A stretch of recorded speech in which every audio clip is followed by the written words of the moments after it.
Okay. Good morning, everybody. Thank you for joining us this morning for Money Mondays. This is a pilot we're doing here at GP Cog to help connect our members and our community partners to funding opportunities and regional resources. And I am Belinda Ray. I am the Director of Strategic Partnerships here at GP Cog, here with my colleague, Paul Johnson, the Economic Development Director. And we will get going in just a minute. I just want to say first, if you have any questions as we're going through, please feel free to type those right into the Q&A and we will answer questions at the end. I also wanted to mention there will be no Money Mondays next week because it is Memorial Day, but we'll be back on June 3rd. Okay, with that, as I like to say, time is money. And so we will get started, although I just noticed an issue. So 1 second. Yep, 1 second here. Promise I'm going to be expert at this in week 3.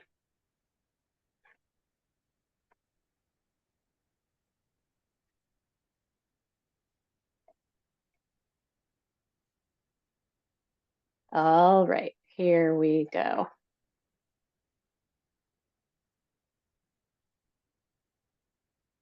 Okay. Yeah, so Paul, I believe you are first today. Are you all ready to go? I think I am. Yep. Okay, great. So last week, we talked about some grants that were available, and just building off of that, because I think a lot of times people circle back to me and say, hey, what else is available? And I wanted to just take 5 minutes and do a quick presentation about the Maine International Trade Center. The reason why I think it's worthwhile just giving you guys 5 minutes of the Maine International Trade Center is not a lot of people know about it, and it is a tremendous resource for small businesses here in Maine, and they're located right in downtown Portland. And they oftentimes have all sorts of different programs, whether that be grants or technical assistance, or any sort of business support. And I think it's one of those things that business owners don't necessarily, it's not one of the first things on their mind. So it is my hope that I'll just give you a quick overview. First of all, you might hear the term MITSI. It's the Maine International Trade Center, but a lot of us in the nonprofit world might say the word MITSI, and then we will probably lose half of our audience. So Maine International Trade Center, otherwise known as MITSI.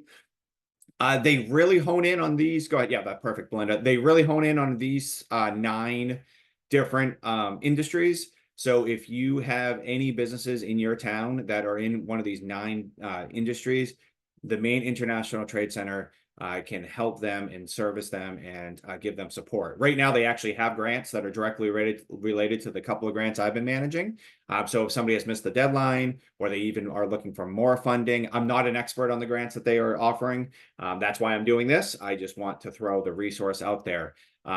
But you can see that is pretty broad, right? It's 9 industries, but all of them are quite broad. It is the International Trade Center. So much of their activity is actually focused on increasing sales and activities overseas. Next slide, Belinda. And here's just a great example. This is essentially $20,000 per year of quote free money. Of course, it's not always, nothing's actually free, but it's pretty darn close. And I just gave you, this is just one example through the SBA, but MITSI manages it, and it will help you actually put together a successful application. And you can see there, a lot of the activities there are just focused on increasing sales, B2B, marketing, and trade shows. So I just thought it was worth mentioning at the top today. Oftentimes I get a grant that comes across my desk, or we are contracted to manage it, but there's so many other resources out there. So my goal for these is I will hopefully bring you a couple resources at least once a week. And if you've already known about it, then great. But if you haven't, it help us spread the word. There's a ton of resources for small businesses and large businesses, frankly, in this area that I am hopefully trying to get the word out. So Belinda, there's my 5 minutes. Your turn. Great. Thank you, Paul. So I wanted to talk today about ATIP, the Active Transportation Infrastructure Investment Program. It's a new one this year. It does come out of the same bill, the Infrastructure Investment and Jobs Act, the bipartisan infrastructure law, as many of the funding opportunities we've been seeing. But this one's just getting started this year. So this is the pilot year. it is intending to fund planning and construction projects that provide safe and connected active transportation facilities in active transportation networks or spines. So first, active transportation is pretty much human powered. So even Fred Flintstone's car qualifies as active transportation. But what are networks and spines? Well, it's kind of close. They're closely related. So I'm going to try to parse it for you. An active transportation network is a sidewalk network, bike lane network, shared use path network. So it's these things connecting to each other. We don't want to just see with this program a sidewalk that starts and then just ends and there's nowhere for someone to cross or get to the next sidewalk. So it needs to be a network. It has to connect destinations within a community or a region. And specifically, they're looking for connections that will bring people from where they live to where they work or shop or seek services. So that's a network. A spine, think more of like an active transportation road, right? This is something you might commute on.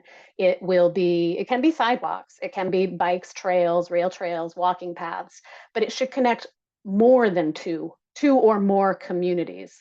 And some examples to kind of help you get the feel for this.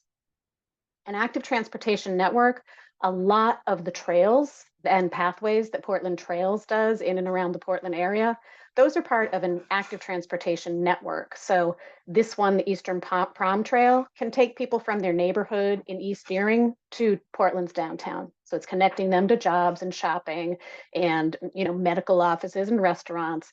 That's a network. The spine is something like the Eastern Trail. So the Eastern Trail is a pathway that goes all the way from Portland to Kennebunk and beyond. This is the Kennebunk-Biddeford section here. I love that bridge.